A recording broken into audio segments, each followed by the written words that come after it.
Эмне үчүн башкача дүйнөнү Орта Азия эмес, дүйнө элин таң калтырган окуучулар болуп, биздин окуучуларыбыз чыга албайт. Математика илимдери, мисалы Улукбек, билесиздер да, баш алынган. Илимди негиздеп чыккандыгы үчүн.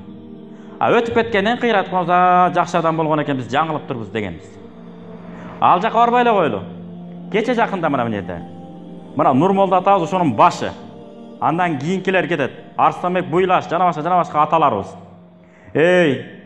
Математика керек, физика керек, ушуларды математикаларды окуш керек, тарыхты окуш керек, мич керек десе, кээ бир чаламолдор эмне кылган? Чыгып алып, бул бизди адаштырган атат. Астагфирулла, бул бизди адаштырат деп, өзүбүздүкү экиге бөлүнүп алган. Ошон үчүн мектепте окубагандан кийин шариатты түшүнүү дагы эмне болот экен? Кыйын болот экен да. Муну кыргыздар көр таква деп коет. Көр. Ошон үчүн көздүн көр болгону жаман экен. Көкүрөктүн көр болгону андан жаман экен. Көкүрөгү көр болсо бүттү. Ал адамга эчтеке түшүндүрө албайсың. Мындайынан айтсаңыз да түшүнбөйт, тигиндейинен айтсаңыз да түшүнбөйт. Бүттү, ал катып калган. Себеби мунун чөйчөгү эмне болуп калган? 100 грамм идиш сыяктуу.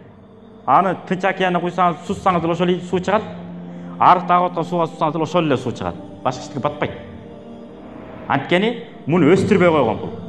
Мектепте окуп, тиякты окуп, биякты окуп, тырышып, Кудайдан тиленип, жалбар аракет кылса, балким болмок. Ошон үчүн бул каяка байланыштуу дейт? Ата энесинин таквалыгына, ата энесинин никесине байланыштуу дейт. Ата энеси өзү жакшы жүрүп, салаваттуу болуп, илимге, зикирге, пикирге бекем болуп, балдарына жакшы тилек кылган болсо, боюнда болгонго чейин эле, анан курсакка түшкөндө бала жакшы түшөт экен. Анан нерстенип, калчылдап, аялы тиягынан калчылдап, мынада отуруп, интернет мынада чукулап отурса, анан албетте интернеттин балдары төрөлөт, анан башка ким төрөлөт. Ошондуктан токтоолук менен, таквалык менен болсо. Ошон үчүн китептерде келет. Каерде укумай, чукумай менен рахат алган адамдар. Бирөөлөрдүн артынан чуңкур казгандай келтире арыз жазган арызчылдар дейт. Булар ким? Ата энесинен никесиз төрөлгөндөр болот дейт көпчүлүгү.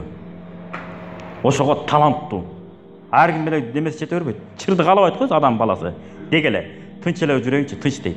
Кээ бир адамдар ошондой чыр менен жүрүп, рахат алат, арык болуп жүргөсө семирет кадимкидей.